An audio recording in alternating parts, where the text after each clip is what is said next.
Bueno, pues buenos días a todos, a todas. Me da mucho gusto saludarles. En esta ocasión parece ser que somos menos personas, apenas estamos 8 personas en el aula. Ojalá que se incorporen más. Bueno, el día de hoy vamos a perdón, a comentar algunas cuestiones relacionadas con la organización interna de los partidos políticos, en este módulo que forma parte del diplomado precisamente sobre partidos políticos y justicia intrapartidista. Bueno, para esto me voy a permitir apoyarme en una presentación de PowerPoint, que desde ya les comento que, bueno, pues quien esté interesado en que le comparta la presentación, con todo gusto lo puedo hacer, nada más le solicitaría que me haga la petición por correo electrónico y a vuelta de correo electrónico le hago llegar el material. Bueno, pues déjenme compartirles la presentación.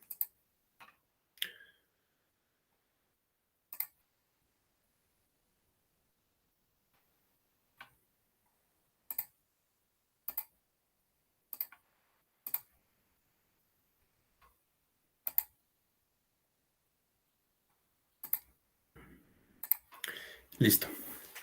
Bueno, pues como comentábamos, la idea es que reflexionemos acerca de la organización interna de los partidos políticos, sobre todo pues a la luz de la normativa existente, ¿no? A la luz de las reglas que se establecen en la Constitución y en particular en la Ley General de Partidos Políticos para regular el funcionamiento interno de estos institutos que son propios de la democracia.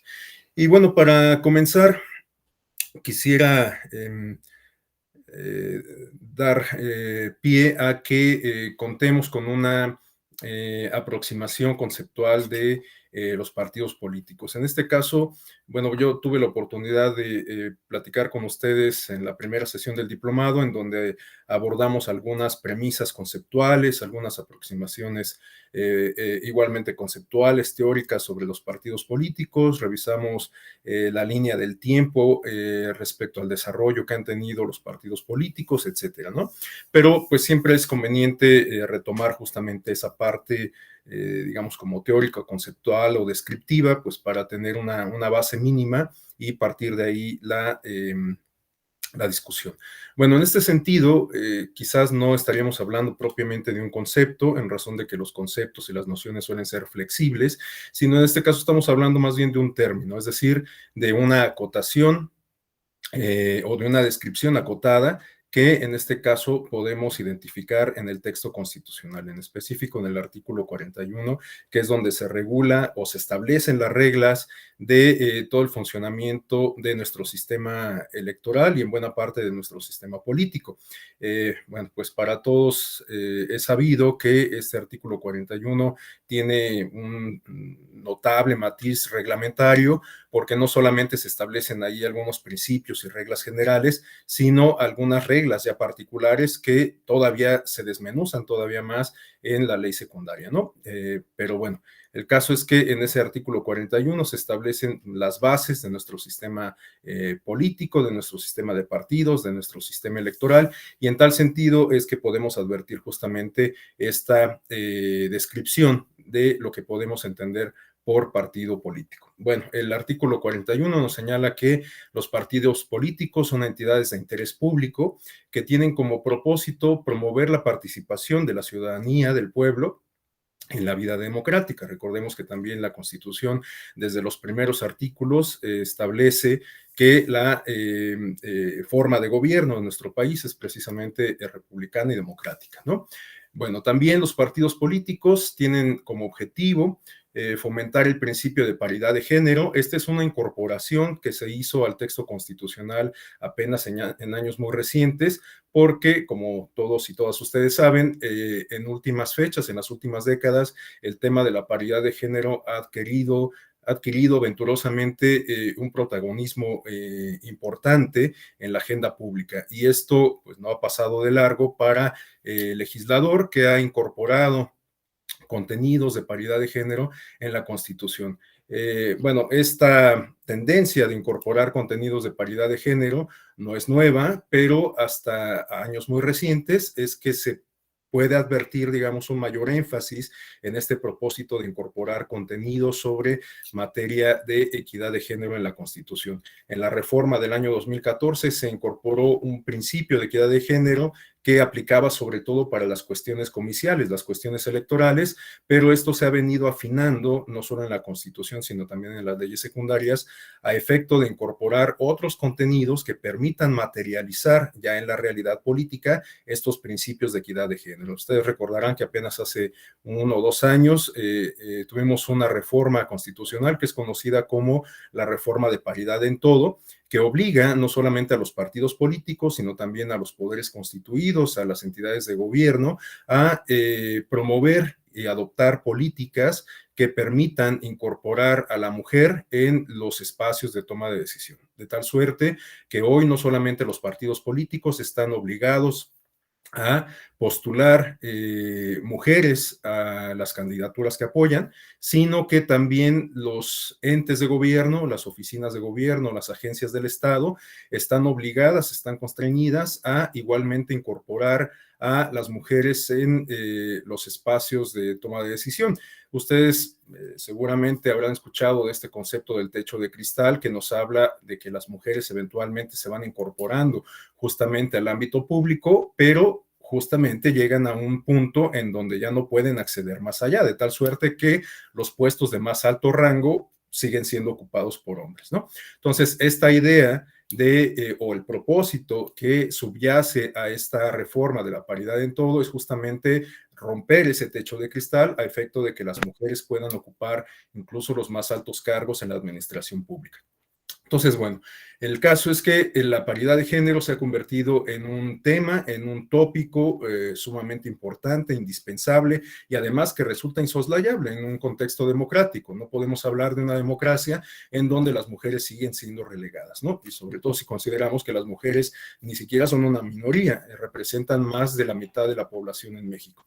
Entonces, bueno, este principio de paridad lo podemos advertir en varios elementos y uno de ellos, o en varios contenidos de la Constitución, y uno de ellos es justamente este contenido del artículo 41 que nos habla de los partidos políticos. Bueno, también se señala que los partidos tienen como propósito contribuir a la integración de los órganos de representación política, es decir, que se reconoce esta función sustantiva de los partidos políticos de servir como canales, como medios para que las y los ciudadanos accedan a los espacios de toma de decisión o bien para que a través de los representantes legítimamente designados se vean representados sus intereses. También nos habla esta porción normativa del texto constitucional que los partidos políticos tienen que contribuir igualmente a la integración de organizaciones ciudadanas, es decir, que los partidos políticos de alguna forma están compelidos no solamente a integrar o a contribuir a la integración del poder público, sino a alentar la participación ciudadana, incluso en ámbitos no estrictamente políticos, sino de naturaleza social. Recordemos, cuando revisábamos estas premisas básicas de los partidos políticos en aquella primera clase que tuve oportunidad de compartir con ustedes, y también seguramente ustedes lo han comentado ya con los demás docentes, las demás docentes en sus distintas clases que han tenido en este diplomado.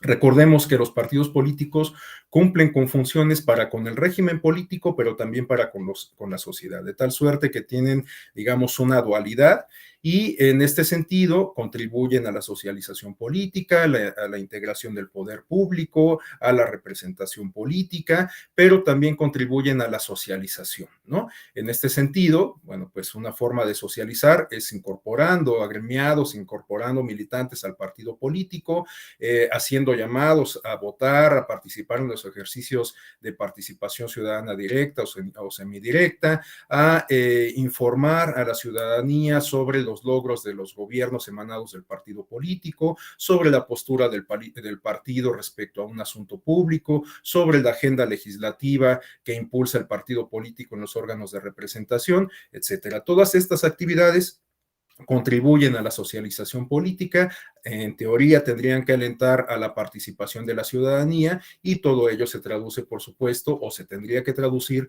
en el robustecimiento de la democracia, ¿no? Y por último, tenemos que este término de los partidos políticos que nos ofrece la Constitución también señala que los partidos deben de hacer posible el acceso al ejercicio del poder público, ¿no? Bueno, pues se hace referencia justamente a esta función sustantiva que consiste en permitir que a través de los partidos políticos las y los ciudadanos logremos espacios de representación política y por lo tanto que formemos parte de las esferas de toma de decisión, ¿no? Bueno, esta información o esta descripción, este término acerca de los partidos políticos se complementa en algunos otros contenidos de las leyes secundarias y en particular tenemos a continuación un complemento que podemos identificar en la Ley General de Partidos Políticos, en específico en el artículo 3. En esta porción normativa de la ley se señala que los partidos políticos son entidades de interés público que cuentan con personalidad jurídica y patrimonio propios y que también ostentan un registro legal ante el Instituto Nacional Electoral o, en su caso, en el ámbito de las entidades federativas, ante el organismo público electoral correspondiente, ¿no? Entonces, bueno, estas son, digamos, como algunas características particulares que deben de cumplir los partidos políticos. El ser entendidas en términos de su naturaleza jurídica como entidades de interés público, el que se les reconozca un patrimonio, una serie de recursos, de bienes que son propios del partido para que pueda cumplir con sus propósitos y necesariamente para que un partido político sea considerado como tal en términos legales, debe de contar con el aval de la autoridad correspondiente, es decir, con el registro que otorga la autoridad administrativa electoral. En el caso de los partidos políticos nacionales, estamos hablando del INE. En el caso de los partidos políticos locales, quien otorga el registro, como es sabido, son los OPLES. Bueno, a continuación, quisiera plantear algunas preguntas que quizás nos puedan servir como detonantes de la discusión a lo largo de la exposición, ¿no?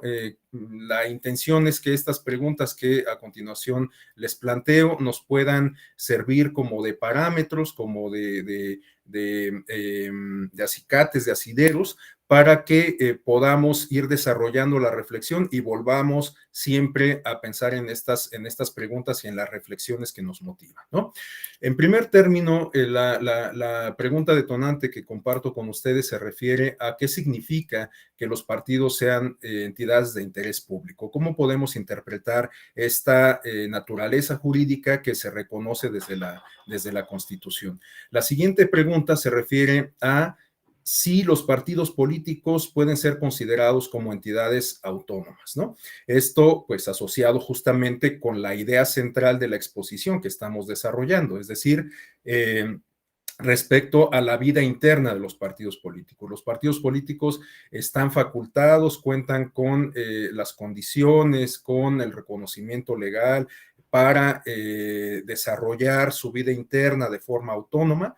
Esa es una pregunta detonante. Y la última se refiere a si resulta válido que los tribunales electorales resuelvan asuntos relacionados con la vida interna de los partidos políticos. Esto pues guarda relación justamente con la segunda pregunta. O sea, si entendemos que los partidos políticos son entidades autónomas, llegamos a esa conclusión, entonces cabría la posibilidad de que una entidad del Estado ajena a los partidos políticos pudiera tener injerencia en la organización interna del partido. Bueno, pues esas son las paradojas que quiero compartir con ustedes y que, bueno, pues quizás nos den la pauta como para tener brevemente un espacio de intercambio. Digo, nada más como para que tengamos una reacción a estas primeras preguntas. Les abro ahora el micrófono por si alguien desea hacer alguna intervención, plantearnos alguna inquietud o alguna reflexión que les motive justamente estos cuestionamientos. Entonces, bueno, no sé si alguien desee participar.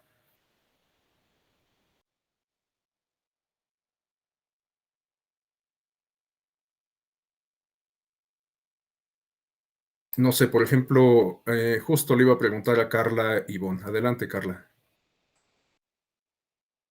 Gracias, doctor. Buenos días a todas y a todos. Un gusto saludarles de nuevo.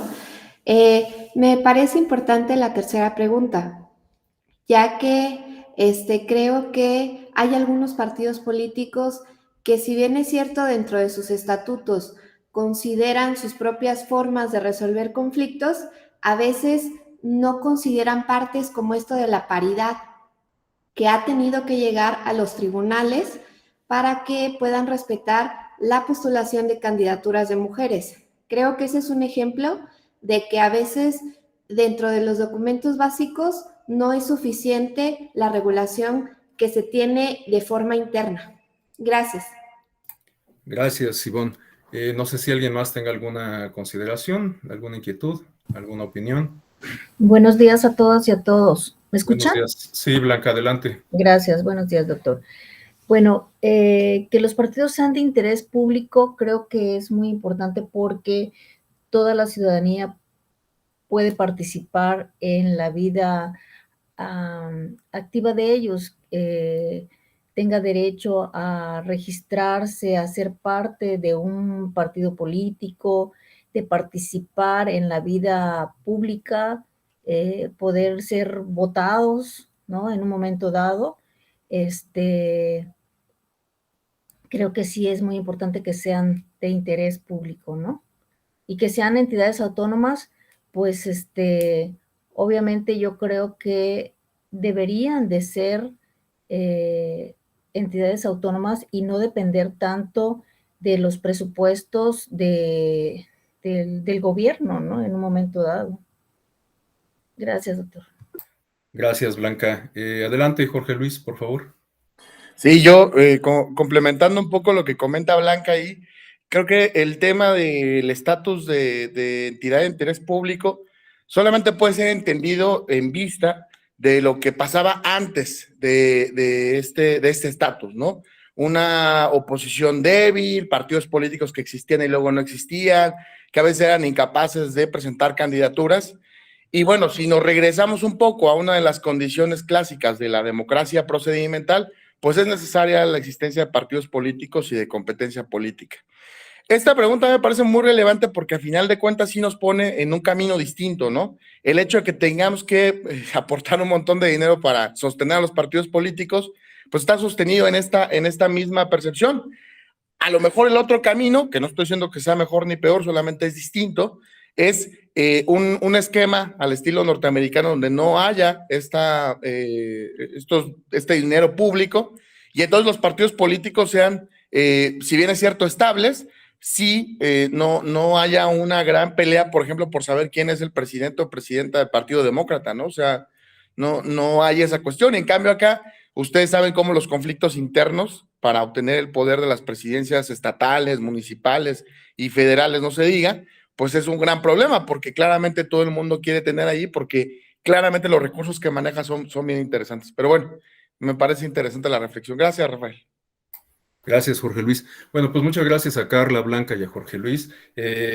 Bueno, pues plantean cuestiones muy interesantes, ¿no? Este tema del financiamiento público, bueno, pues no sé si ya tuvieron oportunidad de revisar el tema, creo que quien lo imparte es el maestro Darío Mora. Si no lo han revisado, bueno, pues próximamente tendrán oportunidad de comentarlo. El financiamiento público, tiene mucha razón Jorge Luis, se ha convertido, o en su momento, significó un parteaguas en el sistema de partidos mexicano, ¿no? Fue una variable que sirvió para fortalecer al sistema de partidos y sobre todo a los partidos de oposición. Sin embargo, esta prerrogativa que sigue aplicando como tal para todos los partidos políticos se mantiene vigente porque hemos construido todo nuestro sistema electoral alrededor de un principio básico que también encuentra su origen en las condiciones que bien describió Jorge Luis, estas condiciones de inequidad, de competencia no efectiva, etcétera, y que se refiere al principio de equidad en la contienda, ¿no? Si lo pensamos un poco, todo el andamiaje institucional y jurídico tiene que ver con el principio de equidad en la contienda. Nuestro modelo de comunicación política lo que preserva o lo que busca preservar es justamente el principio de equidad en la contienda, ¿no? El uso de recursos públicos con fines políticos o con fines electorales, para decirlo con mayor precisión, pues trastoca el principio de equidad en la contienda. Si esto lo comparamos con el modelo norteamericano que estaba mencionando Jorge Luis, pues bueno, encontramos un abismo de diferencia, ¿no? Aquí a la luz de que se aprobó la posibilidad de la elección consecutiva o de la reelección, bueno, pues se han abierto un montón de aristas que eventualmente pueden ser judicializadas, como el hecho de que cuestiones que hasta pueden parecer hasta un tanto triviales, el hecho de que, por ejemplo, un presidente municipal que tiene un vehículo asignado y asiste a un evento de campaña en aras de promoverse para ser reelecto, bueno, pues puede ser señalado por el uso de recursos públicos con fines electorales por haber llegado a ese lugar con el vehículo asignado, ¿no? Digo eso por poner un ejemplo muy concreto y les digo hasta trivial, pero puede ser el caso. En cambio, en Estados Unidos, bueno, cuando el presidente busca reelegirse, hace gira con el Air Force One y llega a cualquier lado y nadie dice absolutamente nada, ¿no? Evidentemente esto es porque el modelo de comunicación política y el sistema electoral norteamericano es sustancialmente distinto en comparación con el mexicano. Mexicano, les digo, está basado sobre todo en preservar el principio de equidad en la contienda. Lo que tiene que ver también con el financiamiento pasa por este principio de equidad en la contienda. Ciertamente, hoy en día, esta discusión sobre los recursos que se destinan a la organización de las elecciones y al sostenimiento de los partidos políticos ocupa un lugar importante en la agenda pública. Hay muchas personas que consideran que son muchos los recursos que se destinan a los partidos políticos. Hay muchos partidos políticos que incluso consideran que son muchos los recursos que se destinan al Instituto Nacional Electoral, etcétera, ¿no? Bueno, lo cierto es que hoy en día la democracia mexicana es sumamente cara por los antecedentes de nuestro sistema político y de nuestro sistema electoral. ¿Por qué tenemos que otorgar tanto dinero a los partidos políticos? Pues para evitar que se trastoque el principio de equidad de la contienda y que se vicien las elecciones. Porque puede ser que si ya los partidos políticos no reciben financiamiento público, pueden recurrir a otras fuentes de financiamiento que provengan de poderes fácticos, ¿no? Pensemos, por ejemplo, en el caso de las televisoras, pensemos en el caso de la delincuencia organizada o del narcotráfico, que, pues bueno, no tendrían ningún inconveniente en financiar una campaña en aras de colocar a un representante público que beneficie los negocios turbios de estas organizaciones ilegales, ¿no? Entonces, bueno, el tema del financiamiento es un aspecto que, les digo, ocupa un lugar muy importante hoy en día en la discusión pública, pero que en lo particular yo considero que se tendría que preservar, ¿no? A lo mejor tendríamos que pensar en algunos mecanismos que nos permitan fiscalizar de mejor forma los recursos públicos que se otorgan a los partidos políticos y también detonar o construir mecanismos no solamente de fiscalización, sino de accountability social, es decir, de escrutinio del poder, ¿no? Es decir, los partidos políticos cuentan con tanto dinero, pero pues nosotros tendríamos que ver qué es lo que hacen con ese dinero. Se supone que los partidos políticos, como entidades de interés público, ya lo comentábamos hace rato, tienen que cumplir con algunas funciones para con el régimen político, pero también para con la sociedad. En este sentido, los partidos políticos están obligados a desarrollar actividades de capacitación, de divulgación, de difusión que contribuyan a la construcción de una cultura política democrática. ¿En qué medida hacen eso los partidos políticos y quién se ocupa de vigilar que los partidos políticos cumplan con esa obligación? Igualmente, hay una parte del presupuesto que está, como se dice coloquialmente, etiquetado para capacitar a las mujeres, esto en aras de fortalecer justamente al género femenino y alentar su participación efectiva en la vida pública. ¿En qué medida los partidos políticos cumplen con esa obligación y qué tan efectiva es la estrategia, las acciones, las políticas que adoptan los partidos políticos para cumplir con esta disposición de capacitar a las mujeres como parte de sus cuadros políticos? Ustedes no me dejarán mentir que trabajan, entiendo, la mayoría, si no es que todas ustedes en instituciones electorales. Muchas de las actividades que los partidos políticos justifican como capacitación a mujeres consiste, por ejemplo, en la elaboración de materiales utilitarios que además más bien contribuyen a afianzar, a confirmar ciertos clichés o roles de género, ¿no? Ha habido casos en donde los partidos políticos van a hacer sombrillas, delantales o trapos de cocina y consideran que eso es de capacitación para las mujeres. Es francamente algo penoso. Bueno, Vamos a dejar hasta aquí este espacio de reflexión para que quizás al día de mañana, después de que desahoguemos los contenidos de esta sesión y de la de mañana, que veamos pues cuáles son los aspectos centrales de la organización interna de los partidos políticos de acuerdo a lo que establece la Constitución y las leyes, quizás podamos volver a estas preguntas detonantes para ver qué tanto seguimos teniendo la misma percepción que teníamos ahorita que las planteamos en comparación con el día de mañana.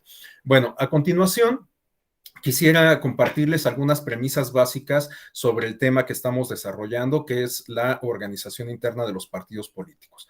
Bueno, en primer lugar, quisiera comentar que las primeras reformas que dieron sentido y que configuraron nuestro sistema electoral y nuestro sistema de partidos que tenemos en la actualidad, estaban particularmente enfocadas en fortalecer a los partidos políticos como entidades propias de la democracia representativa, ¿no?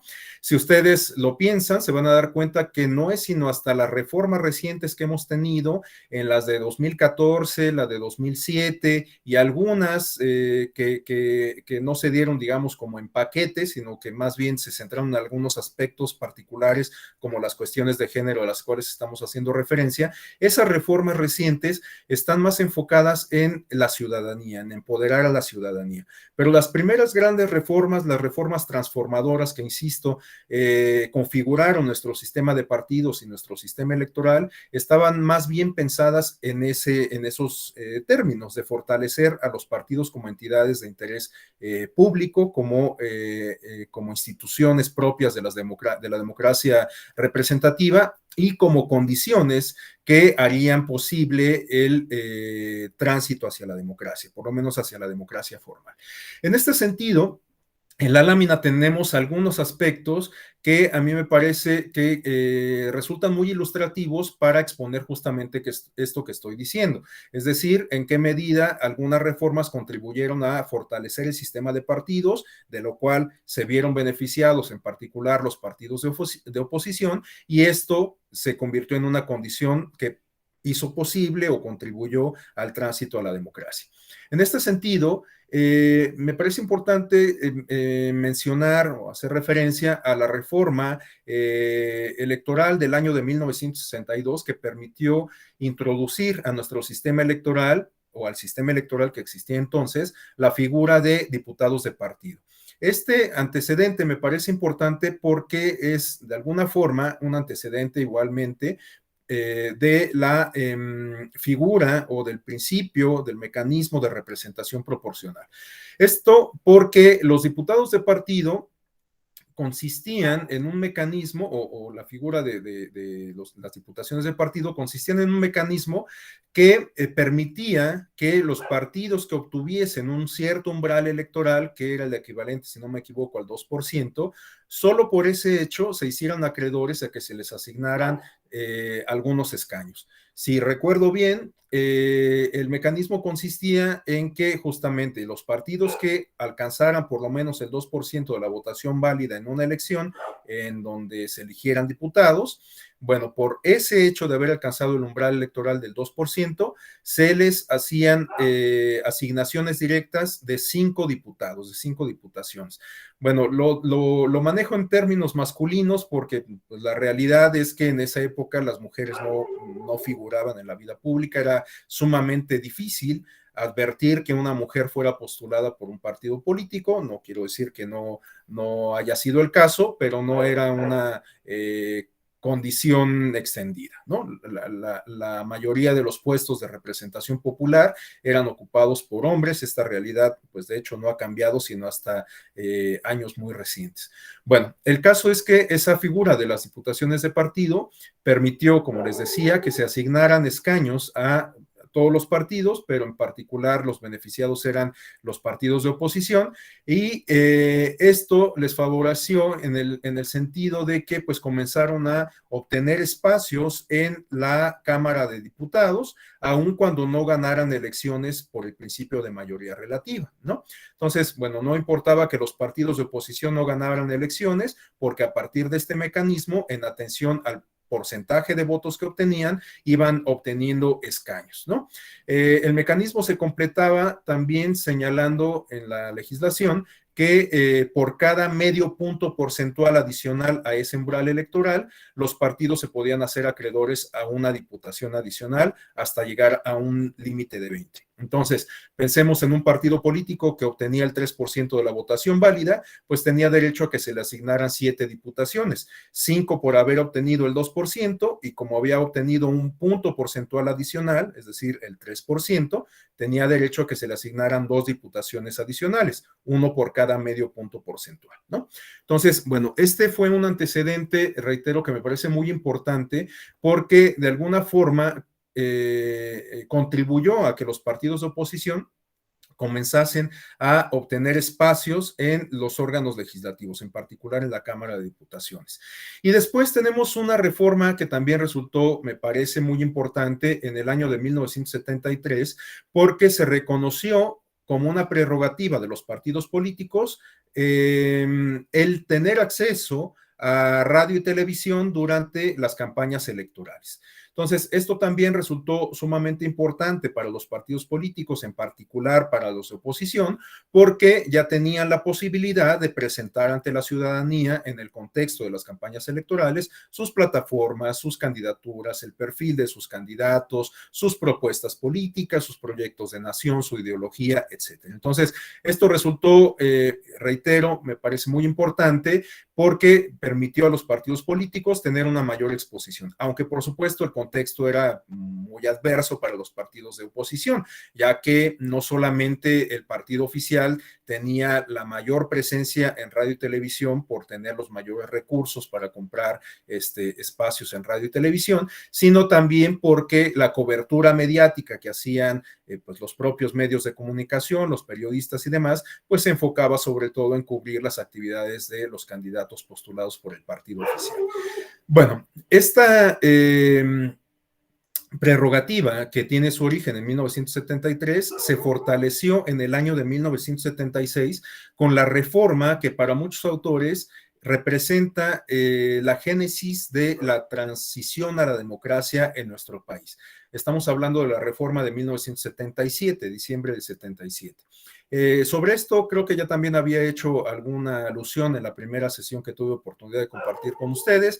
Esta reforma podríamos explicarla como una suerte de respuesta de parte del régimen encabezada por el presidente de la República, en este caso José López Portillo, quien le encargó a su secretario de Gobernación, Jesús Reyes Heroles, que impulsara precisamente una reforma electoral que paulatinamente fuera abriendo espacios para transitar hacia la democracia, aunque pues con cierto control del sistema político y electoral. Esto, por supuesto, pues no se dice abiertamente, pero en la práctica se puede advertir de manera muy clara.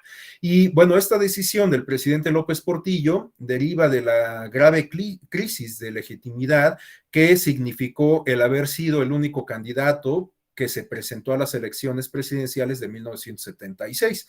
En ese año, por pugnas internas, el Partido Acción Nacional no presentó candidato y los demás partidos de oposición tampoco presentaron candidaturas, aunque hubo algunos partidos que terminaron sumándose a la candidatura de López Portillo. Por ahí hubo un candidato postulado por un partido que no contaba con registro legal y por lo tanto pues no fue un candidato ni legal ni legítimamente reconocido en esa elección, y aun cuando obtuvo un significativo número de votos como candidato no registrado, pues evidentemente no tuvo ninguna repercusión, ¿no? Bueno, en esa gran reforma del año 76, les decía que muchos autores consideran que fue, digamos, como el inicio del tránsito a la democracia, porque, entre otras cosas, se reconoció a los partidos políticos justamente como entidades de interés público. Esta naturaleza jurídica se reconoce en la Constitución y a partir de entonces, pues se perciben a los partidos políticos como entidades indispensables del sistema político, pero también como entidades indispensables para el logro, para el advenimiento de la democracia, ¿no? Y para lograr ese propósito, les decía, el régimen de alguna forma comenzó a ceder algunos espacios, a flexibilizarse un poco, y entre estas variables de flexibilización podemos advertir que, en razón de que los partidos políticos eran entendidos como entidades de interés público, adquirieron prerrogativas de carácter permanente.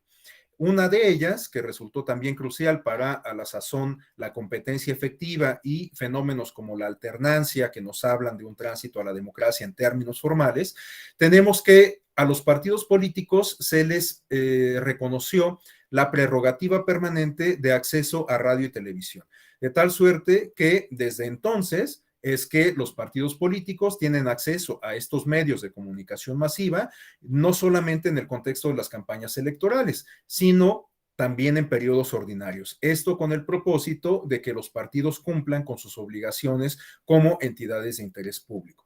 Es decir, que no solamente están compelidos a que en el contexto de las campañas difundan sus propuestas de gobierno o legislativas, los perfiles de sus candidatos o candidatas, su plataforma electoral, etcétera, sino que además, en los periodos donde no hay elecciones, los partidos políticos también tienen presencia en estos medios de comunicación masiva, con el propósito de que contribuyan a la socialización política que hemos venido comentando, a la construcción de una cultura política democrática a través de la difusión de mensajes en estos medios de comunicación masiva.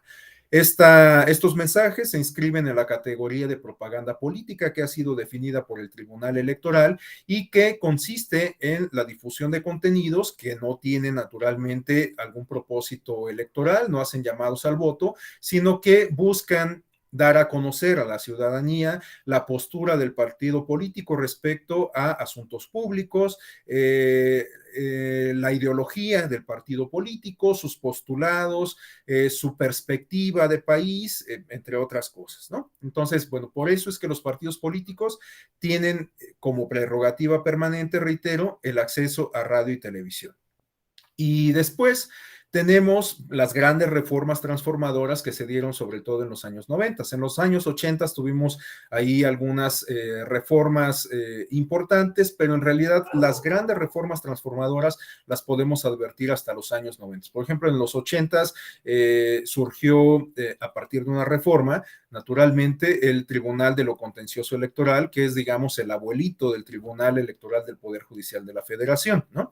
Este Tribunal de lo Contencioso Electoral, el TRICOEL, pues tenía una competencia de carácter administrativo. En ese momento, recordemos que estábamos insertos en un modelo de autocalificación, de tal suerte que los tribunales electorales, o en este caso el Tribunal Electoral, no calificaba las elecciones y menos aún la calificación presidencial como sucede en la actualidad, sino que pues resolvía algunos asuntos que se suscitaban en la elección, pero finalmente quien calificaba la elección era la propia Cámara de Diputados. La Cámara de Diputados calificaba la elección para la renovación de la propia Cámara y también calificaba la elección para la presidencia de la República, de tal suerte que las resoluciones adoptadas, emitidas por el TRICOEL, pues podían ser consideradas o no en última instancia por el colegio electoral de la Cámara de Diputados. Bueno, hasta 1993 este esquema de autocalificación se modificó y a partir de entonces, bueno, pues estamos insertos en un estado de cosas diferente. Hoy en día, pues todos sabemos que justamente quien califica las elecciones en una primera instancia son las autoridades administrativas, quien reconocen la validez de la elección y otorgan la constancia a los candidatos electos, hacen la asignación de escaños en los casos en donde los cargos se definan por el principio de representación proporcional, etcétera, ¿no? Y en dado caso, estas asignaciones o estas calificaciones que hacen las autoridades electorales pueden ser finalmente calificadas y resueltas resueltos los conflictos que se generen con motivo de eso por el Tribunal Electoral o por los tribunales electorales en el ámbito de las entidades federativas. Y bueno, para el caso de la elección presidencial, quien se encarga ahora de hacer la calificación del cómputo, la calificación de la elección y el cómputo final es la Sala Superior del Tribunal Electoral, ¿no? De hecho, este esquema fue recogido ahora por el legislador para el ejercicio de revocación de mandato. Quien va a hacer el cómputo final de este ejercicio es la Sala Superior, de acuerdo a cómo quedó diseñado este ejercicio en la ley correspondiente. Bueno, entonces, a partir del 93 tenemos un cambio de paradigma en donde las autoridades electorales empiezan a ocupar un lugar importante, y concluimos con esta etapa de autocalificación que además data desde los orígenes del México independiente. Bueno, y también durante los años 90 podemos advertir que estas reformas, que entre otras cosas dieron pie a el primer COFIPE, al Instituto Federal Electoral, a el TRICOEL, como les decía, en el 80 y después en los 80s, y después al TRIFE. El TRIFE, bueno, en realidad hay mucha gente que se sigue refiriendo a nosotros como TRIFE, pero en realidad el TRIFE tuvo una existencia muy efímera de principios de los años 90 y hasta el 96, que fue cuando el Tribunal Electoral se incorporó al Poder Judicial de la Federación, y a partir de entonces ostenta esta denominación de Tribunal Electoral del Poder Judicial de la Federación, aun cuando mucha gente se siga refiriendo a nosotros como TRIFE. Bueno, en ese contexto, estas grandes reformas transformadoras, entre muchas de las cosas que modificaron, fortalecieron el sistema de partidos porque otorgaron mayores condiciones, o permitieron generar mayores condiciones de competencia efectiva entre los distintos partidos políticos. Y dos variables que resultaron fundamentales para ello estriban en el financiamiento público, al cual ya aludimos hace rato en atención a sus comentarios, en particular el de Jorge Luis, y el acceso a radio y televisión, ¿no? Estos dos elementos, estas dos variables fueron cruciales para que los partidos políticos, sobre todo los de oposición, contaran con condiciones más equitativas de competencia en el ámbito electoral. ¿Y esto en qué se tradujo en la práctica? Bueno, pues en la transformación de la realidad política. En la primera elección que se llevó a cabo ya con estas condiciones de equidad, tenemos que la Cámara de Diputados, por primera ocasión en más de 70 años, no contó con mayoría de ningún partido político. Estamos hablando de la elección de 1997, y después hay quien considera que este tránsito a la democracia, en términos de democracia formal, encontró su punto cúspide con la elección presidencial del año 2000, cuando por primera ocasión en más de 70 años un candidato de oposición ganó la presidencia de la República, ¿no? Pero bueno, esto está a discusión. Hay autores académicos que consideran que ni siquiera hemos logrado concluir la etapa de tránsito a la democracia. Hay quienes consideran que estamos más bien insertos en un proceso de consolidación de la democracia, y es donde podemos advertir que la democracia quizás sea más vulnerable, ¿no? Porque, bueno, ya José Goldenberg lo ha planteado en varios escritos, en varios libros. La democracia toma mucho tiempo, esfuerzo y determinación de parte de los actores políticos, pero puede ser socavada pues con muy poco esfuerzo y con muy poca participación de los actores políticos, ¿no? Bueno, entonces estas primeras grandes reformas que podemos advertir desde los años 70 hasta los años 90 contribuyeron sobre todo a fortalecer el sistema de partidos, ¿no? Pero bueno, el fortalecimiento de los partidos políticos pues no solamente tendría que pasar por, digamos, la articulación que existe entre estas entidades de interés público, entre estas entidades políticas. Es decir, que el fortalecimiento de los partidos políticos también tendría que pasar por lo que sucede al interior de los partidos políticos, de tal suerte que tendríamos que darnos también algunas reglas mínimas para el funcionamiento de los partidos políticos. El funcionamiento que tiene que ver con la renovación de su dirigencia, con la creación de los órganos estructurales de los partidos políticos, con las dinámicas que desarrollan los partidos políticos hacia su interior, con los mecanismos que deben de generar los partidos políticos para la resolución de conflictos igualmente en su interior, con los procesos de designación de candidatos o candidatas al interior de los partidos políticos, entre muchos otros aspectos. Todas estas cuestiones tendrían que contar con algún asidero jurídico, igualmente como para que los partidos políticos pues no actuaran de manera libre, y en esa medida pues que estuvieran en posibilidades de cometer algún tipo de irregularidad, ¿no? Vamos a ver a continuación cómo se han ido afinando justamente estas reglas que aplican para la organización interna de los partidos políticos y ya no solamente para la definición del sistema de partidos, ¿no? Y para esto quisiera continuar compartiéndoles esta reflexión que nos ofrece Jaime Cárdenas Gracia, quien, bueno, pues como ustedes saben es un experto en la materia electoral, un muy reconocido jurista que ha ocupado cargos de elección popular, pero que además también ha sido funcionario electoral, fue consejero del Instituto Federal Electoral, de aquel, por muchos considerado mítico Consejo General del IFE, que estaba conformado, entre otros, por José Goldenberg, el presidente, Jacqueline Pechard, Alonso Lujambio, el propio Cárdenas, entre otros, ¿no? Bueno, Jaime Cárdenas nos habla de que la organización interna de los partidos políticos se refiere a la posibilidad que tienen los partidos de organizarse precisamente de manera libre, siempre y cuando no se afecten los derechos fundamentales ni de los propios integrantes del partido político ni de otros ciudadanos, ¿no?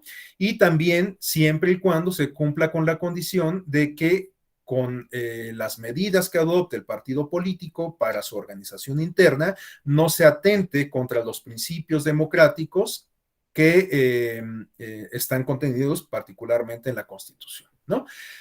Esta idea nos la complementa Jaime Cárdenas señalando que la obligación primordial de los partidos políticos en el ámbito interno estriba en respetar la democracia en su seno, esto es, contar con procedimientos democráticos y respetar escrupulosamente los derechos fundamentales de sus militantes. Es decir, que Jaime Cárdenas nos habla de que los partidos políticos al interior para su organización debe de tomar en consideración dos premisas fundamentales. Una, apegarse a los principios democráticos y dos, respetar los derechos de sus integrantes, los derechos de la militancia. Estas son dos condiciones básicas que deben de considerar los partidos políticos para la organización interna. Claro, esta aproximación conceptual o esta reflexión nos la ofrece Jaime Cárdenas desde una perspectiva naturalmente democrática, porque también puede ser el caso que existan partidos, como todos lo sabemos, en regímenes que podrían considerarse no propios de la democracia, ¿no? En muchos regímenes autoritarios ha habido partidos políticos, en regímenes totalitarios ha habido partidos políticos, pero naturalmente, pues la organización interna de los partidos políticos no se apega a principios democráticos. Si el régimen no es democrático, pues bueno, es de suponer que el partido tampoco resultará democrático hacia su interior, ¿no? De hecho, bueno, pues hoy en día hay una clasificación, que esto creo que también lo comentamos en la primera sesión, que nos ofrecen distintos autores de la ciencia política respecto a los sistemas de partidos. La más aceptada o una de las más aceptadas y más conocidas es la de Sartori, y Sartori nos habla que uno de los modelos de sistema de partidos se refiere a el sistema de partido único, ¿no? Y para ilustrar esto, se refiere, por ejemplo, al caso bueno, no recuerdo si lo hace él, pero yo tengo muy presente que un modelo que nos ayuda a entender este sistema de partido único lo podemos encontrar en Cuba, ¿no? En donde el Partido de la Revolución pues, es el único que existe.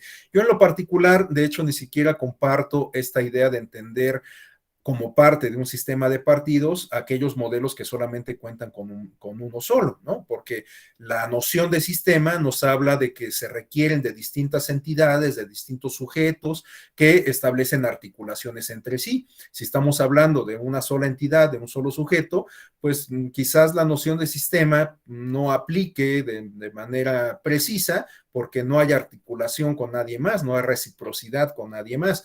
Entonces, yo por eso no comparto tanto esta clasificación, pero bueno, pues es reconocida en la literatura especializada. Y bueno, pues nos allanamos a eso, ¿no?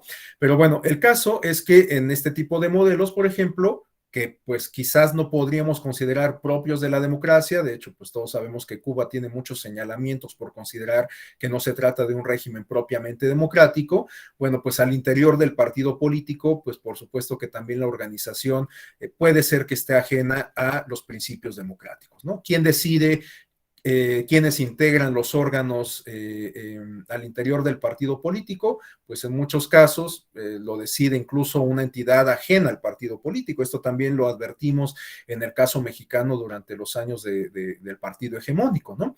¿Quién tomaba las decisiones al interior del partido oficial? No el presidente del partido, o no únicamente el presidente del partido, sino el presidente de la República. De hecho, la dirigencia del partido tenía que pasar por el visto bueno de la presidencia de la República, ¿no? Entonces, bueno, pues este tipo de prácticas que podríamos considerar poco democráticas, pues se dan en contextos que igualmente resultan poco democráticos. Pero bueno, la noción que nos ofrece Jaime Cárdenas está planteada en clave democrática y en tal sentido, los partidos políticos, si forman parte de un régimen democrático, tienen que adoptar para su funcionamiento igualmente principios y prácticas democráticas y tomar en consideración estas dos variables o estos dos elementos fundamentales que consisten justamente en tomar como referencia para la organización interna los principios democráticos y por otro lado, vigilar, preservar, procurar el respeto de los derechos de la militancia.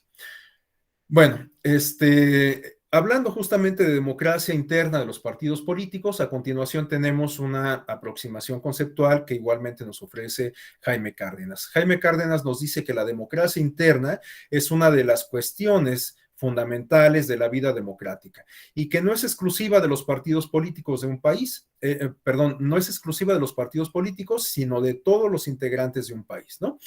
Tal de democracia, nos dice Jaime Cárdenas, va más allá de la que se practica al nivel de las instituciones y los órganos del Estado. Es decir, la democracia no solamente se tendría que circunscribir a las instituciones y a la designación de representantes, ¿no? Es decir, que la democracia tendría que trascender este plano formal de designación de representantes y advertirse en otros ámbitos de la vida pública y también de la vida privada, ¿no? Jaime Cárdenas nos complementa esta idea diciendo que se debe de configurar una democracia integral que se verifique en el aparato estatal, pero también en el plano de la sociedad y de sus organizaciones, por lo menos en las más relevantes, como pueden ser los partidos políticos, los sindicatos, las organizaciones empresariales, las organizaciones de la sociedad civil, etcétera, ¿no? Pero bueno, yo les decía que justamente en un contexto democrático, que aspire sobre todo a entender la democracia como una forma de vida, que bueno, entiendo que esta es una expresión que puede ser calificada incluso como romántica, pero que en realidad no lo es tanto, ¿no? La democracia entendida como forma de vida implica que para la convivencia social adoptemos ciertas nociones, desarrollemos ciertas habilidades, ciertas prácticas que vayan en consonancia con los principios democráticos. ¿Cuáles son estas nociones? ¿Cuáles son estas prácticas? El diálogo, por ejemplo, el respeto a la diferencia, la resolución pacífica de conflictos, entre otras cuestiones, ¿no? Y por eso es que les decía que no solamente la democracia la podemos advertir en esta gran infraestructura de las instituciones del Estado y en la designación de representantes, en conceptos como la representación política, sino la podemos advertir en otros ámbitos de la vida social o de la vida cotidiana, ¿no? Al interior de la familia, en los espacios de trabajo, en los espacios escolares, etcétera, ¿no? Todas estas prácticas democráticas tendrían que transminarse hacia todos estos ámbitos de la vida social para que podamos entenderla justamente como una forma de vida. Y les digo, esta noción para algunos puede ser un tanto romántica, ¿no? Hay quienes consideran que la democracia es una forma de organización política y nada más. Pero bueno, si nos limitáramos a eso, pues entonces tendríamos que ignorar algunas otras categorías académicas como la calidad de la democracia, por ejemplo, ¿no? O como la cultura política, o como la socialización política, o como los ejercicios deliberativos, etcétera, ¿no? Si entendemos la democracia solamente como una forma de organización política, pues entonces estaríamos dejando todas estas cuestiones de lado. Y me parece que pues no tendría que ser así, tendríamos que tomarlas en consideración. Bueno, para concluir este apunte que nos ofrece Jaime Cárdenas, él también nos habla de 4 elementos que deben de considerar los partidos políticos para considerarse democráticos hacia su interior. Estos 4 elementos se refieren a el nivel de respeto y garantía de los derechos fundamentales dentro del partido. Ya quedamos que esta es una condición irrenunciable de los partidos políticos, por lo menos los partidos que forman parte de una democracia. Tenemos en segundo lugar la organización y los procedimientos internos, es decir, estos mecanismos que permiten precisamente aglutinar los intereses, conformar y organizar las actividades que se desarrollan al interior de los partidos políticos. En tercer lugar, tenemos las corrientes en el seno de la organización, porque, bueno, los partidos políticos cumplen, entre otras cuestiones, con la función de agregar intereses, ¿no? Pensemos lo que significaría que cada uno de nosotros en lo individual tratara de hacer valer los intereses igualmente individuales en el ámbito público. Pues esto resultaría inviable, impráctico, imposible, ¿no? Una de las funciones de los partidos políticos es justamente aglutinar, ¿no? Consensar algunos intereses y en esta medida, pues impulsarlos, representarlos a través de representantes populares que son designados mediante el voto, pero postulados por los partidos políticos. Entonces, bueno, hay que reconocer que al interior de los partidos políticos tampoco es que exista unanimidad. Justamente, si los partidos tienen como propósito agregar intereses, pues partimos de la premisa de que aun cuando se logren, digamos, generar intereses colectivos, pues no van a ser, no va a ser un solo interés colectivo, sino que van a ser varios intereses colectivos que van a quedar aglutinados en el partido político. Por eso es que vemos que en la práctica los partidos políticos representan intereses de, no sé, la clase trabajadora, los campesinos, las empleadas domésticas, las personas con una identidad sexual no binaria, las mujeres, qué sé yo, ¿no? O sea, distintos colectivos sociales pueden encontrar cauce de sus intereses a través de los partidos políticos, como lo hemos comentado, ¿no? Y esto de lo que nos habla es de que, reitero, aun cuando los partidos políticos logren aglutinar estos intereses y tratar, pues, como de representarlos en su mayoría, pues no es que tengamos una visión única al interior de los partidos políticos, o por lo menos este es el deber ser. No tiene que existir una visión única al interior de los partidos políticos. Si se entienden los partidos políticos como democráticos, pues naturalmente tendrían que darse cabida al interior de los partidos políticos distintas voces, incluso voces disidentes, ¿no? Entonces, es importante justamente tomar en consideración este elemento hacia el interior de los partidos políticos para que se consideren democráticos, el reconocimiento de las distintas corrientes que se incorporan o que forman parte del partido político. Y por último, el cuarto elemento que nos señala Jaime Cárdenas se refiere a los órganos de control de su vida interna, es decir, a las instancias que se encargan justamente de la organización interna. Las principales instancias en la práctica que podemos identificar en la realidad mexicana y también en algunas otras latitudes, pero en particular me refiero a la nuestra, al ámbito doméstico. Tenemos, por ejemplo, que los órganos de control interna se refieren a la dirigencia de los partidos, ¿no?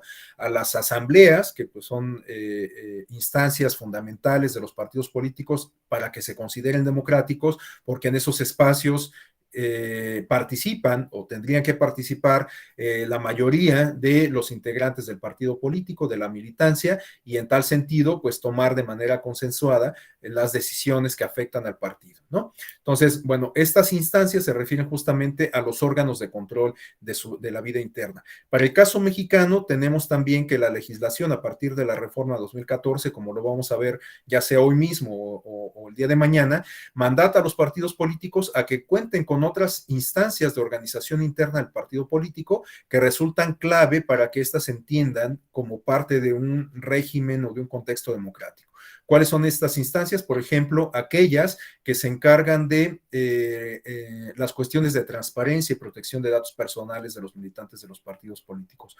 O también las instancias que se encargan de la resolución de conflictos internos en los partidos políticos, ¿no? Estas instancias de justicia intrapartidaria.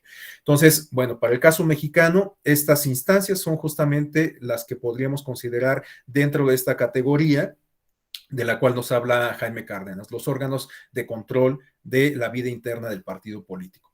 Bueno, a continuación vamos a hacer algunos comentarios respecto a cada uno de estos rubros que nos señala Jaime Cárdenas y que son fundamentales para la organización interna y sobre todo para entender a los partidos políticos en clave democrática, ¿no? Bueno, tenemos en primer lugar lo que se refiere a los derechos políticos de la militancia. Nos dice el propio Jaime Cárdenas que en el Estado los ciudadanos pueden manifestar libremente sus opiniones en el Estado los ciudadanos pueden manifestar libremente sus opiniones, pero en el partido tiene escaso sentido sostener opiniones contrarias, pues lo que se busca es la unidad. Bueno, esta es podríamos calificarlo como una falacia en atención a lo que comentábamos hace rato, ¿no? O sea, ciertamente los partidos deben de contar con unidad, deben de tener algunos elementos en común entre todos sus integrantes, pero esto no quiere decir que todos los integrantes tengan que estar sujetos a una suerte de adoctrinamiento partidario, ¿no? O sea, si todos los integrantes del partido piensan igual, pues en realidad a lo mejor no estamos hablando de un partido democrático, sino de un partido, pues no sé, autocrático, autoritario, qué sé yo.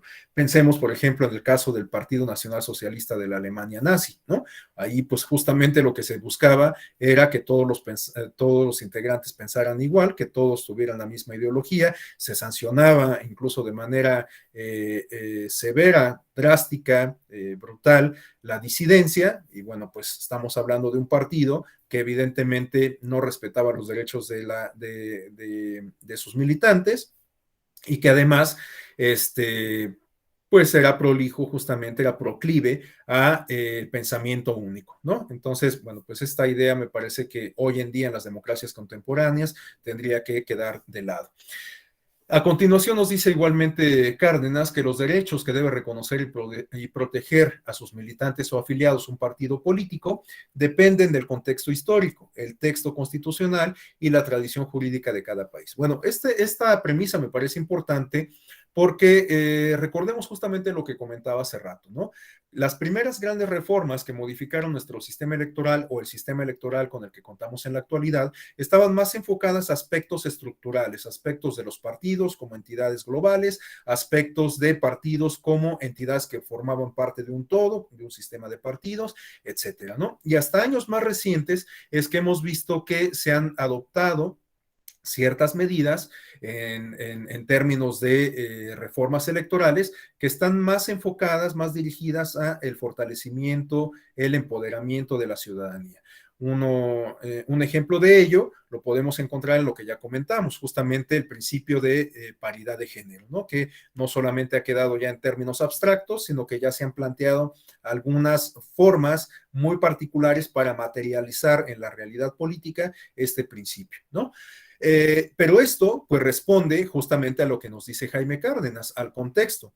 Si en el origen de la transición democrática de lo que se trataba era de abrir el régimen, de fortalecer a los partidos de oposición, de darles oportunidades de competencia efectiva para que ganaran espacios, para que ganaran presencia, etcétera, bueno, pues entonces ese contexto definió el sentido de las reformas que se requerían en ese momento.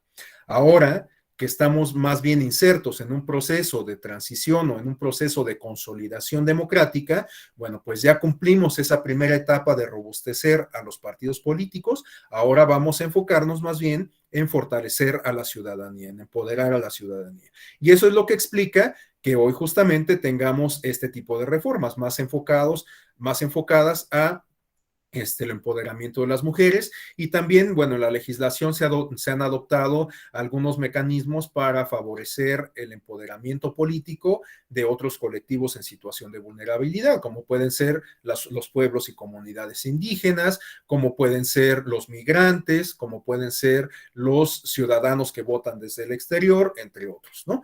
Esto atiende justamente al contexto en el cual estamos insertos. Pensemos lo que hubiera significado que se pensara o que se proyectara hacer mecanismos de voto en el extranjero en los años 60 del México del siglo pasado.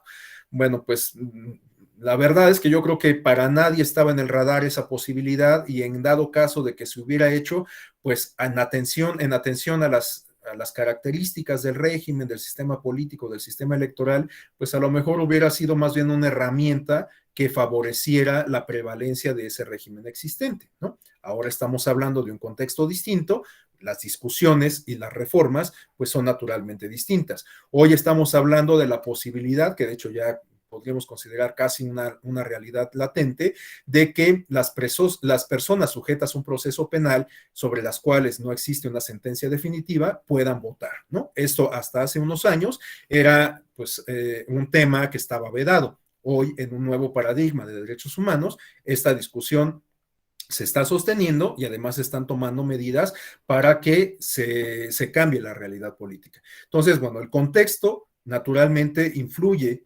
de manera muy evidente en el sentido de las reformas que se llevan a cabo. Y esto pues también impacta o también incluye a los partidos políticos, naturalmente, ¿no? Bueno, algunos de los derechos que suelen garantizar los partidos políticos a los militantes, a las militantes, según el propio planteamiento de Jaime Cárdenas, se refieren a la participación, perdón, Jorge Luis, ¿sí fue Jorge Luis quien abrió su micrófono? ¿Fue accidental? Sí, discúlpeme, perdón. No, no hay problema. Ok. Bueno, les decía que algunos de los derechos que deben de garantizar los partidos políticos a sus militantes se refieren a la participación directa o mediante representantes en las asambleas generales. Bueno, ya quedamos que esta es una instancia fundamental de los partidos políticos, o tendría que serlo, en atención justamente a que da la posibilidad de que la mayoría, si no es que todos los integrantes del partido político, toda la militancia, participe en las decisiones que competen a el propio partido político, ¿no? Sobre todo lo que tiene que ver con la reglamentación de su vida interna. Bueno, el siguiente aspecto se refiere a la calidad de elector, tanto activo como pasivo, para todos los cargos del partido. Es decir, que los partidos políticos, entendidos como entidades democráticas, tienen que garantizar las condiciones para que todos los militantes estén en posibilidades de eventualmente ocupar un cargo en los órganos de organización y de dirección del propio partido político. El siguiente aspecto se refiere a la renovación periódica de cargos y órganos directivos. Bueno, esto también lo podemos entender perfectamente en clave democrática. Es evidente, es necesario, indispensable que los partidos políticos renueven periódicamente sus dirigencias y sus órganos de control interno si es que se consideran democráticos. Un partido en donde el dirigente siempre va a ser el mismo, va a ser eternamente el mismo, pues evidentemente no podríamos considerarlo democrático. Entonces, así como en las democracias, una condición indispensable que la identifica es la renovación del poder público de manera periódica, al interior de los partidos políticos, la renovación de la dirigencia y de los órganos de organización interna tiene que llevarse a cabo igual de forma periódica. El carácter colegiado de los órganos de decisión también es otra condición necesaria al interior de los partidos políticos. Las decisiones, idealmente, entendido los partidos en clave democrática, reitero, pues no se deben de tomar de forma unilateral, sino de forma colegiada. Por eso es que pues, los órganos de organización y directivos de los partidos políticos tienen que contar con este carácter democrático, ¿no? Con esta condición que permita la realización de ejercicios deliberativos y que se traduzca en la toma de decisiones colectiva y no unilateral. Bueno, otro aspecto se refiere a la vigencia del principio mayoritario en los órganos del partido. Bueno, pues la regla de la mayoría es una condición indispensable de la democracia, justamente ante la ausencia de unanimidad, por lo menos en todos los casos, la regla de la mayoría es la regla de oro en las democracias. Entonces, pues esto tiene que también retomarse al interior de los partidos políticos. Ante la ausencia de unanimidad en la toma de decisiones al interior de los partidos, pues también se tiene que recurrir evidentemente a la regla de la mayoría.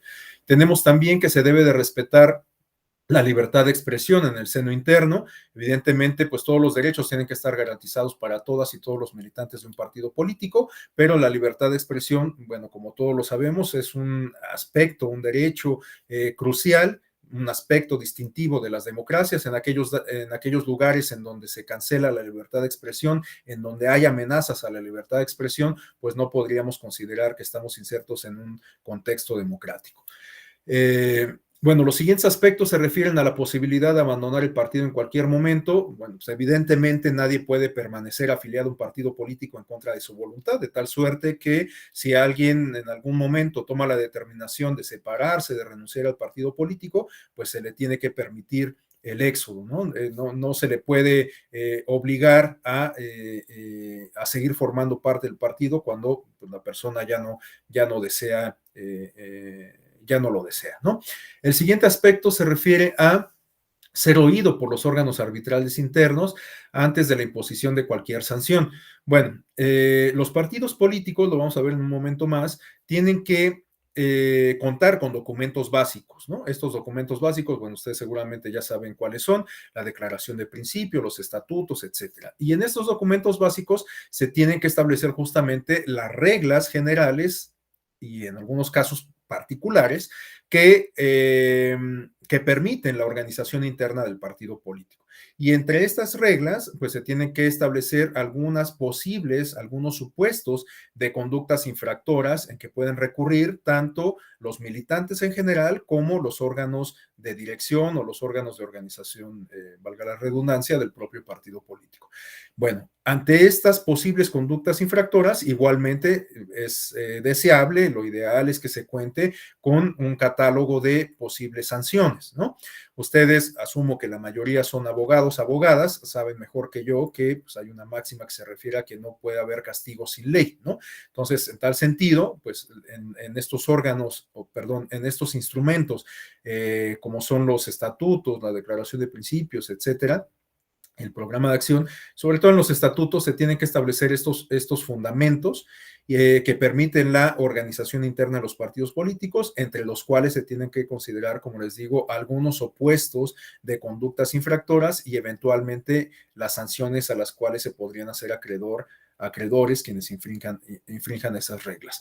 Y en tal sentido, bueno, pues también se deben de contar con garantías que permitan el derecho de audiencia, ¿no?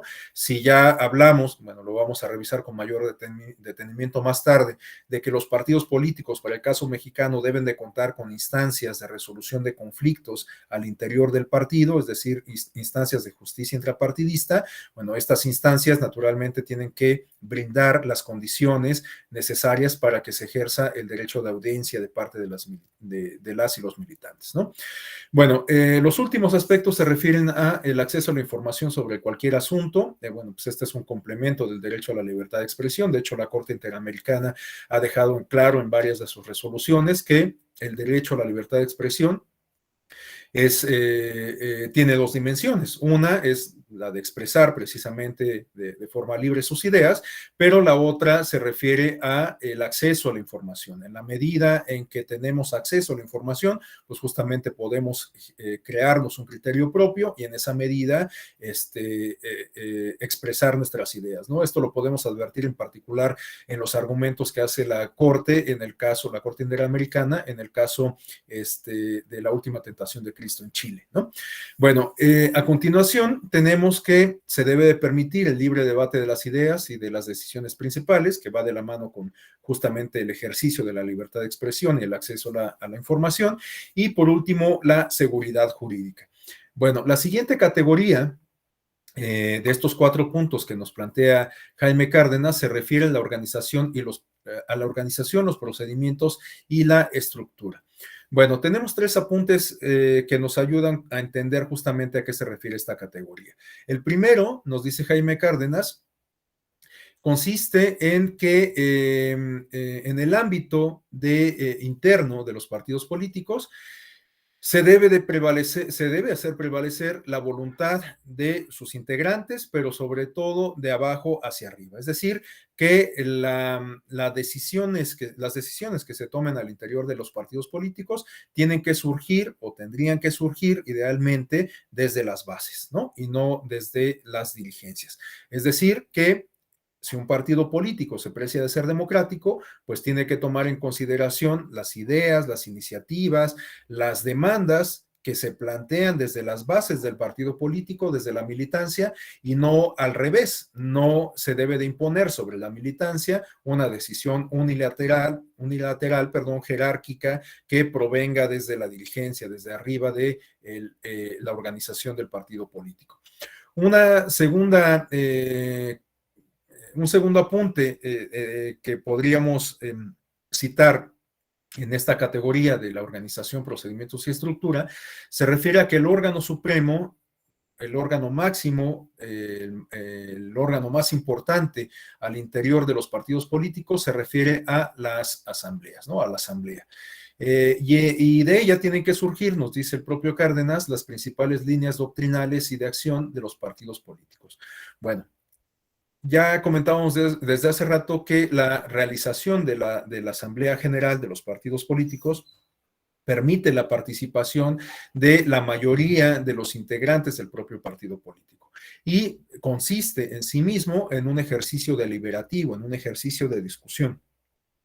En tal sentido, bueno, pues lo podemos entender como una práctica democrática, este ejercicio deliberativo, que además se concreta con con el establecimiento de acuerdos, con el establecimiento de consensos, ¿no?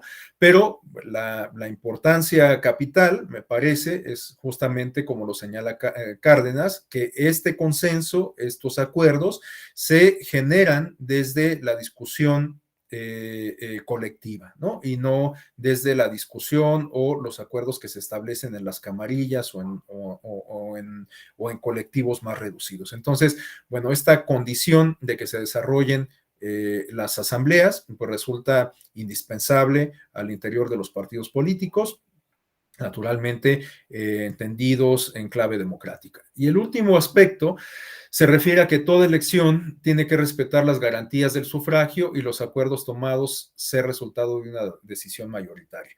Bueno, por lo que ya hemos comentado, ¿no? Las prácticas que definen a una democracia tienen que ser adoptadas, tienen que ser desarrolladas, puestas en marcha en el interior de los partidos políticos de igual forma. Bueno, a continuación tenemos otros aspectos muy puntuales que nos permiten identificar cuáles son justamente los elementos que con los cuales debe de contar un partido político de forma ideal en esta categoría, ¿no? O por lo que se refiere a esta categoría que nos plantea Jaime Cárdenas. Bueno, algunos de estos elementos se refieren a el igual derecho del voto y propuesta para cada miembro, igual que en una democracia, en un régimen democrático, pues ningún voto cuenta más, ninguna persona vale más. La propia democracia procedimental tiene un carácter de igualdad, de equiparación, de tal suerte que cuando acudimos a votar, pues bueno, vale lo mismo el voto del joven que acaba de cumplir 18 años que del adulto mayor que tiene 70, 80 años. Vale lo mismo el voto de una persona que vive en una zona marginal que el voto de una persona que vive en una zona residencial. La democracia electoral, la democracia formal en sí misma, nos dota de un carácter de equiparación, de igualdad, por lo menos en el momento en que somos convocados a urnas. Y bueno, pues esta premisa también está presente naturalmente al interior de los partidos políticos, o debiera estar presente al interior de los partidos políticos cuando estos se precien de ser democráticos. Bueno, otros aspectos se refieren a el respeto de las libertades civiles, en especial la de expresión. Podemos incluir aquí todos los derechos políticos y sociales. Por supuesto, estos no se trastocan ni se modifican al interior de los partidos políticos, son bienes jurídicos tutelados por el Estado y por lo tanto, pues no porque uno forme parte de algún partido político, estos derechos sufren algún tipo de modificación. Bueno, el acceso a la información sobre todos los asuntos del partido, incluyendo los económicos, es algo que ya habíamos referido. La fundamentación de los rechazos de solicitudes de afiliación. Es necesario contar dentro del partido con un órgano neutral que decida sobre los rechazos y otras cuestiones. Bueno, esto de lo que nos habla es justamente de los procesos de afiliación que lleva a cabo el partido político.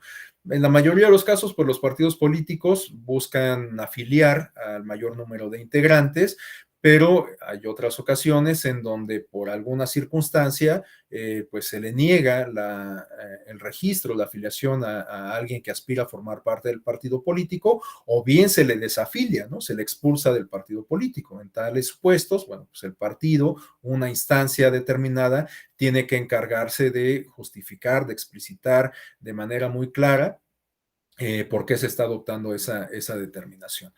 Bueno, otros aspectos se refieren a la tipificación de las causas y naturaleza de las medidas de sanción o expulsión, esto que ya comentábamos, o sea, no puede haber pena sin ley, tiene que haber un catálogo de supuestas conductas infractoras y también un catálogo de posibles sanciones. También, como parte de la organización, los procedimientos y demás, debemos de considerar la posibilidad de impugnación ante órganos jurisdiccionales del Estado de ciertas decisiones del partido relacionadas con la afiliación, castigo, expulsión, etcétera. Bueno, este elemento que nos plantea Jaime Cárdenas se da en aquellos casos en donde la configuración del sistema político, del sistema electoral, permite justamente que alguna instancia externa al partido político pueda resolver alguna determinación adoptada al interior del partido político, ¿no? Este esquema es el que aplica para el caso mexicano. En el caso mexicano, alguna resolución que fue adoptada por algún órgano interno del partido político eventualmente puede ser controvertida ante los tribunales electorales, ¿no?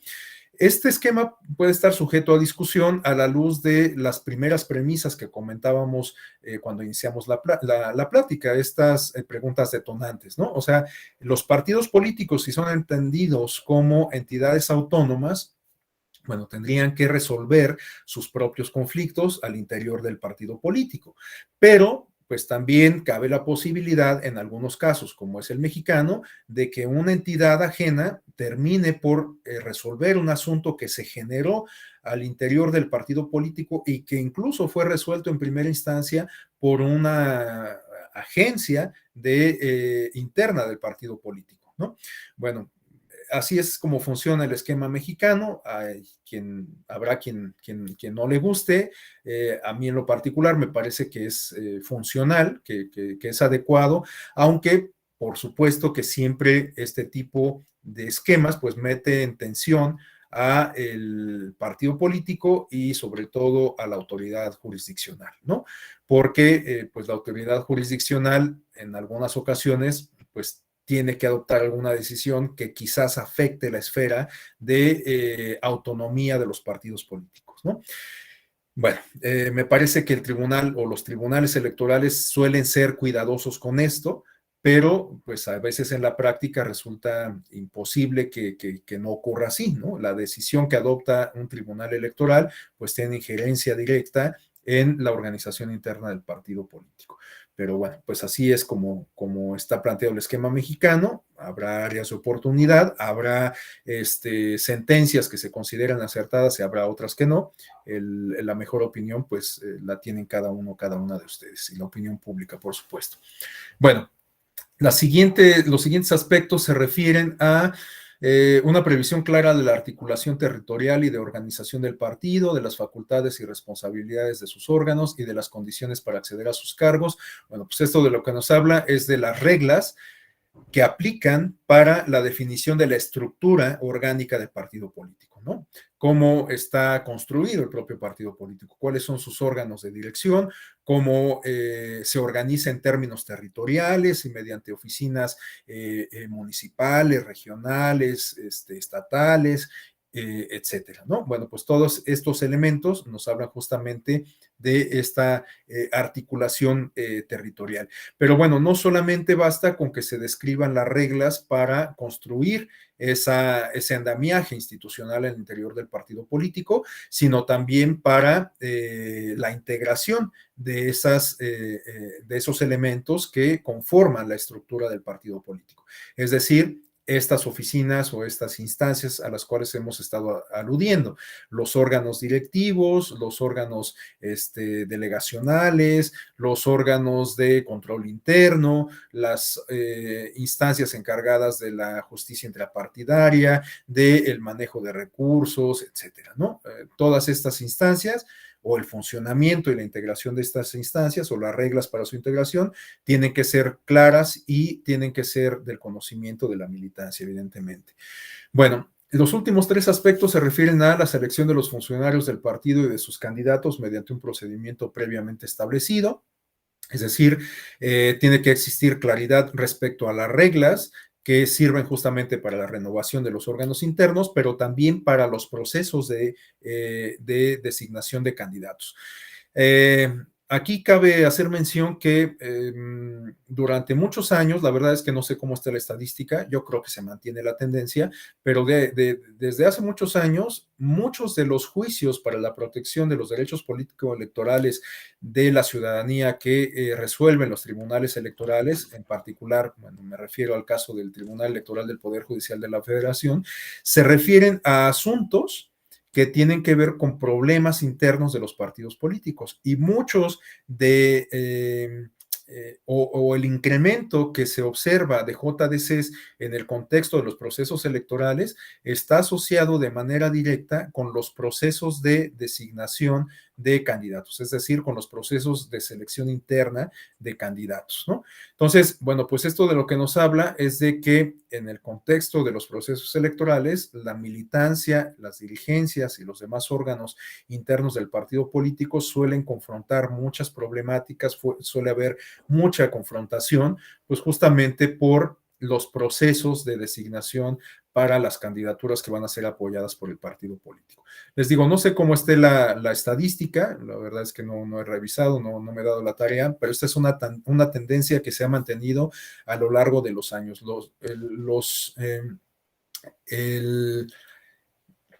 El mayor número de asuntos que resuelve la sala superior, bueno, la sala superior y las salas regionales, se refieren a juicios para la protección de los derechos político-electorales del ciudadano.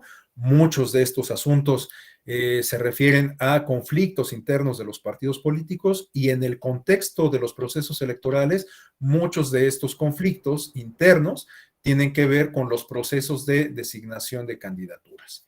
Bueno, los últimos 2 aspectos, la rendición periódica de cuentas por parte de los órganos responsables de administrar los bienes del partido, con total transparencia y con posibilidad de que todo militante conozca la información. Una condición necesaria de la democracia, una condición que podríamos considerar inherente a las democracias modernas, tiene que ver con la transparencia. No podríamos considerar que un régimen, que un gobierno es democrático si es opaco, si oculta información, ¿no?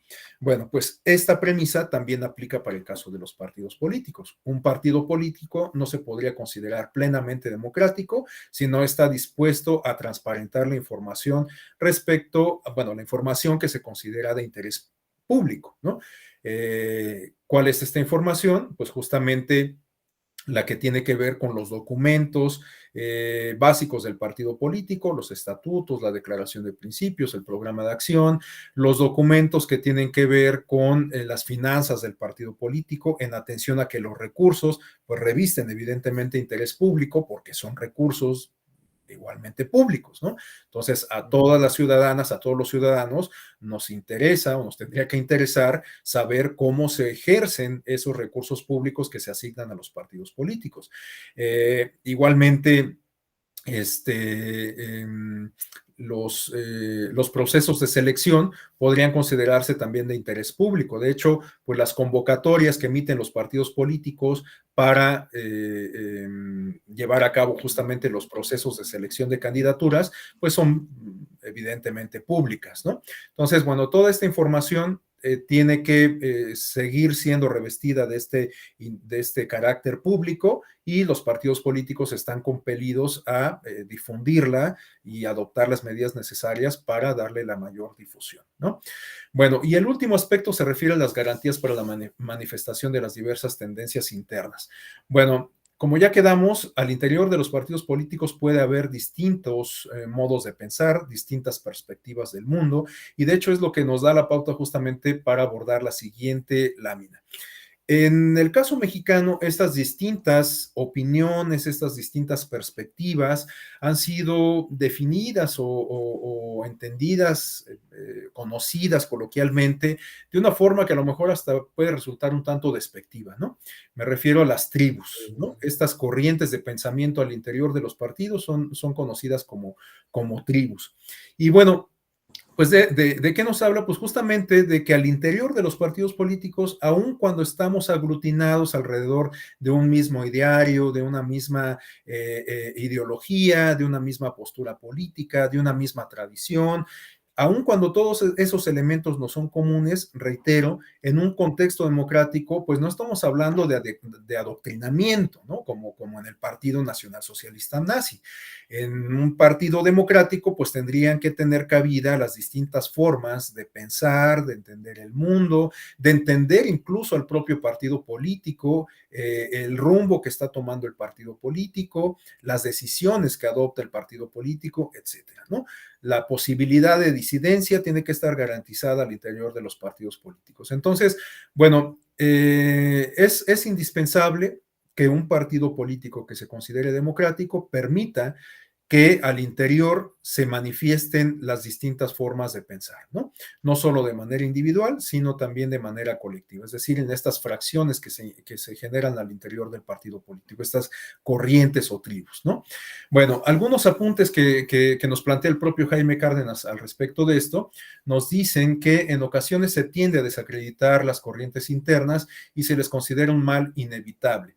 Se les culpa de fraccionar a los partidos y atomizar la vida política, ocasionando que estos no cumplan con uno de sus cometidos principales, que consiste en articular y aglutinar las demandas sociales. Bueno, de hecho, esta premisa, pues podríamos considerar ya superada desde hace mucho tiempo. En aquella primera sesión que compartí con ustedes, comentábamos justamente sobre el desarrollo que han tenido los partidos políticos a lo largo de la línea del tiempo, ¿no? Desde su origen en los siglos XVII, XVI, XVII en particular, y hasta el siglo XX. Recordemos que en el origen los partidos políticos justamente eran vistos, bueno, no podíamos hablar de partidos como tales, pero podíamos hablar de grupos que perseguían ciertos intereses políticos particulares de grupo, ¿no? Entonces, esos grupos pues, son la génesis de los partidos políticos y esos grupos eran entendidos en ese momento, en su origen, como facciones, ¿no? Y eran vistos con cierto recelo porque en el origen, en la génesis de las democracias liberales, con posterioridad a estos grandes movimientos políticos, culturales, filosóficos y sociales, como la Revolución Francesa, la independencia de Estados Unidos, etcétera, bueno, pues lo que se buscaba era la unidad nacional, ¿no? De hecho, recordemos cuáles eran los principios de la Revolución Francesa, bueno, dos asociados con derechos, igualdad, libertad, pero otro que se refería justamente a la fraternidad, ¿no? A la integración de intereses, a la colectividad, a la unidad nacional. Bueno, en ese contexto, el surgimiento de facciones, de grupos políticos que buscaban intereses particulares, pues eran vistos con rechazo, con recelo. Pero bueno, pues ya vimos justamente en aquella primera sesión que de este modelo de facciones fueron después advertidos los partidos políticos, o bueno, los partidos políticos, salud, Jorge Luis. Perdón.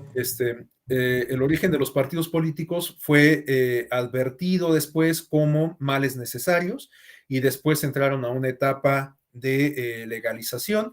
Después, recordemos que prácticamente hasta la segunda mitad del siglo XX es que advertimos estos procesos de constitucionalización de los partidos políticos. El caso mexicano lo explica muy bien. Hasta el 76 es que se reconoce en la Constitución a los partidos políticos, el 77, perdón, y hoy en día podemos hablar de categorías de partidos políticos que derivan de ese modelo de constitucionalización, ¿no? Los partidos políticos atrápalo todo, los partidos políticos profesionales, etcétera. Bueno, entonces, todo esto para puntualizar que esta premisa que nos ofrece el primer apunte de Jaime Cárdenas quizás sea una discusión pues ya agotada, ¿no? Que ya no tendría que tener sentido en la actualidad. Los partidos políticos que sean democráticos tienen que permitir que todas las voces que forman parte del partido político sean escuchadas. Bueno, el siguiente apunte se refiere a que complementa justamente lo que estoy comentando, ¿no? Impedir el libre debate de las ideas y el pluralismo sería abolir la democracia interna. La primera y más importante obligación de las corrientes dentro de los partidos es ser ellas mismas democráticas. Y el último aspecto se refiere a que no son aceptables corrientes caudillistas o excluyentes. Bueno, esta última premisa, por supuesto, puede estar sujeta a discusión, ¿no? Pero hay que entenderla justamente en clave democrática. Si hablamos de que las corrientes caudillistas, las corrientes que personalizan la política en una figura, pueden generar algún tipo o pueden considerarse poco democráticas por los efectos que generan, pues bueno, quizás no sean aceptables al interior del partido político, ¿no? Es como si, guardadas las debidas proporciones, ponemos este ejemplo de si se permite la libertad de expresión, entonces se tendrían que permitir expresiones de supremacismo racial y de llamados al odio. Evidentemente no. O sea, la libertad de expresión debe de tener límites, o sea, los derechos no son absolutos, eso también ya lo ha planteado muy bien la Corte Interamericana, el propio Tribunal Electoral, debe de tener límites el ejercicio de los derechos y en tal sentido, bueno, pues les digo, no es que sea equiparable esta cuestión del ejercicio de los derechos, de la libertad de expresión en particular, con el fenómeno de las corrientes caudillistas y de las corrientes que personalizan la política, pero pues los efectos que generan este tipo de fenómenos pueden ser igualmente perniciosos, como ocurre en el caso de si permitiésemos que se manifiesten ideas de supremacía racial o de llamamientos al odio o la violencia, ¿no? En el caso de los partidos políticos, bueno, pues el hecho de que se encumbre a una figura política, pues puede generar justamente algunas prácticas antidemocráticas e incluso puede ser en detrimento del propio partido político. Y ejemplos los tenemos en muchas latitudes. Cuando un partido político se conforma, se erige, se funda y se desarrolla en torno a una figura política, bueno, al desaparecer esa figura política, el partido se desfonda, ¿no? Porque pues ya no hay ese elemento unificador. Entonces, bueno, pues esas, por supuesto que no podríamos considerarlas prácticas o ejemplos de partidos políticos plenamente democráticos, ¿no? Bueno,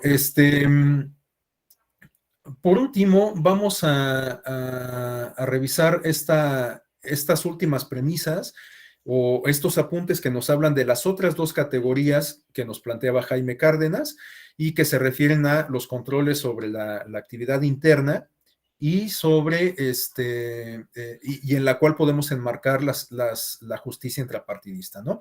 Y creo que con estas dos láminas podemos cerrar la exposición de hoy. Si nos quedan algunos minutos, pues igual me gustaría que hubiera algunas participaciones, si alguien desea compartir alguna opinión, alguna reflexión.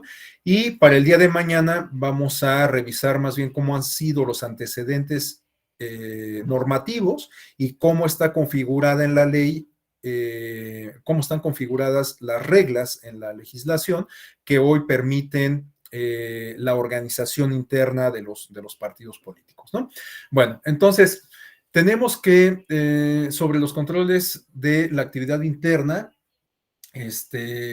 Jaime Cárdenas nos dice que los partidos deben de contar con órganos internos y neutrales de carácter jurisdiccional, capaces de conocer de las impugnaciones a las decisiones que adopten sus órganos ejecutivos. Es decir, nos habla de que los partidos políticos idealmente tendrían que contar con una instancia que se encargue de resolver los conflictos al interior del partido desde una perspectiva o teniendo, digamos, una semejanza con las instancias de carácter plenamente jurisdiccional, ¿no?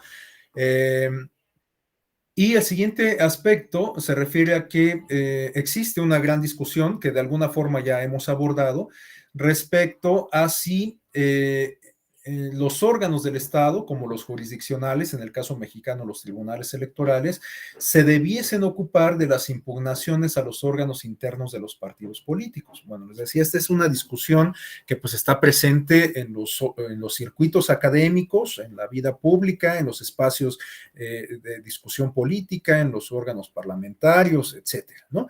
No es una discusión agotada, es una discusión latente.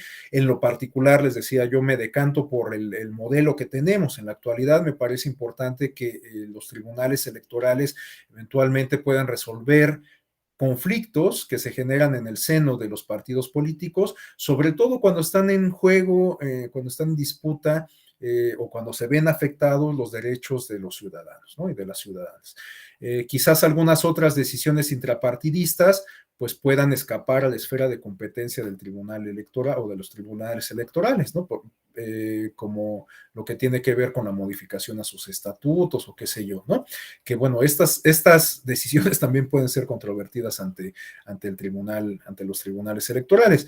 En mi opinión, a lo mejor se podría revisar que este tipo de decisiones no pasen por la aduana de los tribunales electorales. Pero bueno, la discusión, reitero, no está acabada y pues es un debate plenamente latente. Y el último aspecto, también hablando de justicia intrapartidaria, nos lo ofrece, es un catálogo de condiciones que nos lo ofrece ya no Jaime Cárdenas, sino este politólogo, Miguel González Madrid, quien nos habla justamente de algunos elementos básicos mínimos que tendrían que contar, con los cuales tendría que contar cualquier modelo de justicia intrapartidaria, ¿no? Son premisas muy elementales, muy básicas. Bueno, para empezar, González Madrid nos aporta también una aproximación conceptual o una reflexión sobre la justicia intrapartidaria. Este académico nos dice que la justicia electoral intrapartidaria no solo depende de la juridificación de los partidos políticos y de que estos adopten esquemas establecidos dentro de un orden legal y constitucional. Es decir, que no basta con que los partidos políticos adopten los principios que rigen al sistema democrático y que los plasmen en sus estatutos, sino que deben de cumplir con una siguiente condición, que es a la que hace referencia González Madrid a continuación. Dice que además deben disponer de las estructuras orgánicas y directivas para tomar decisiones apegadas a ese orden constitucional y que estén visiblemente sujetas a medios de defensa interna y externa. Bueno, también Madrid desliza esta posibilidad de que las decisiones que adopten los órganos internos sean revisadas por una instancia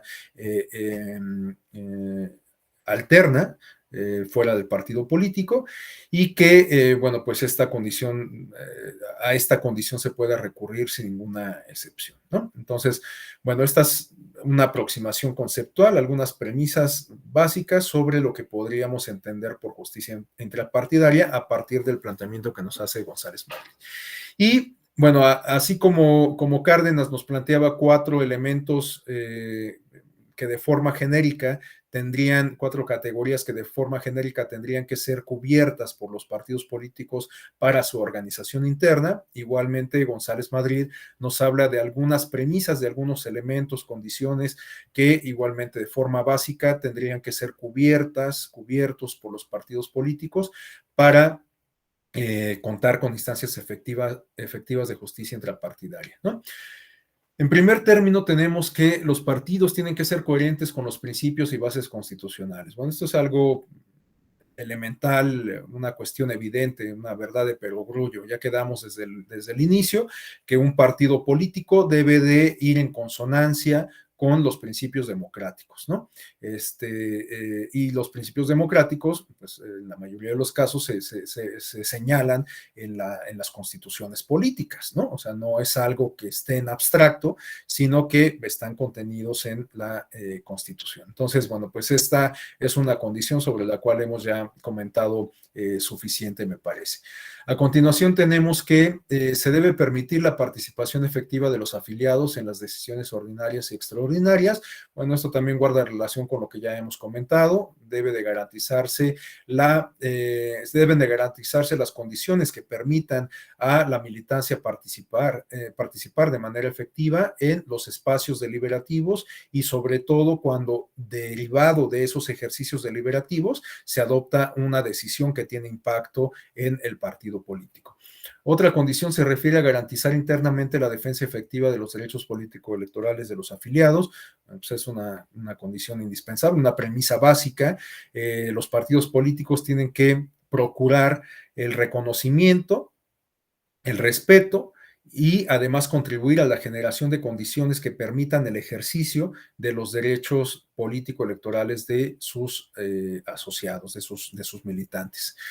Y la última premisa se refiere a facilitar expresamente la transición de dicha defensa a un orden jurisdiccional especializado.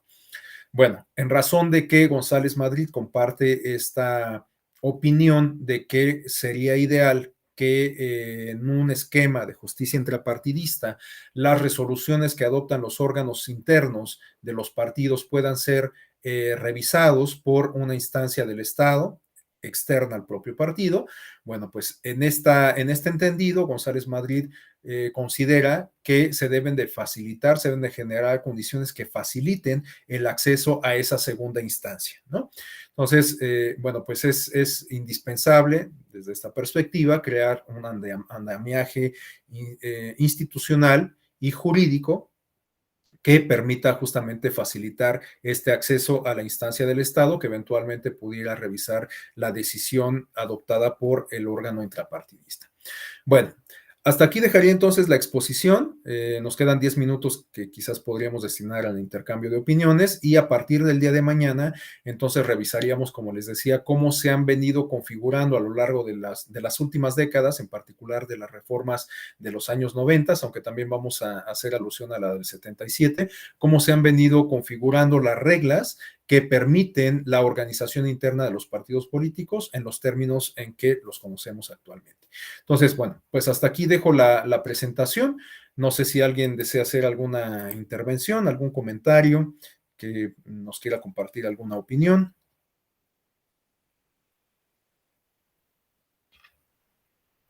Adelante, Carla Ivonne.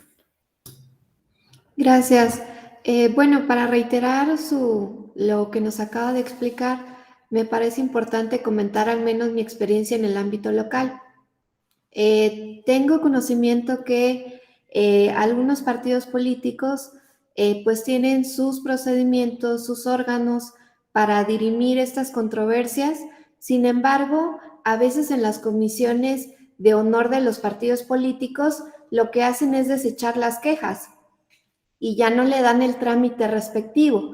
En ese sentido, las personas que se ven agraviadas tienen que acceder a la justicia del Tribunal Electoral, porque tampoco los estatutos prevén otra instancia u otro órgano que pueda resolver esas controversias. En ese sentido, sí considero que sería importante que tanto los tribunales locales, pues, puedan ponderar estos derechos políticos de la ciudadanía que se encuentra en esos casos. Eso sería todo, gracias. Sí, absolutamente de acuerdo.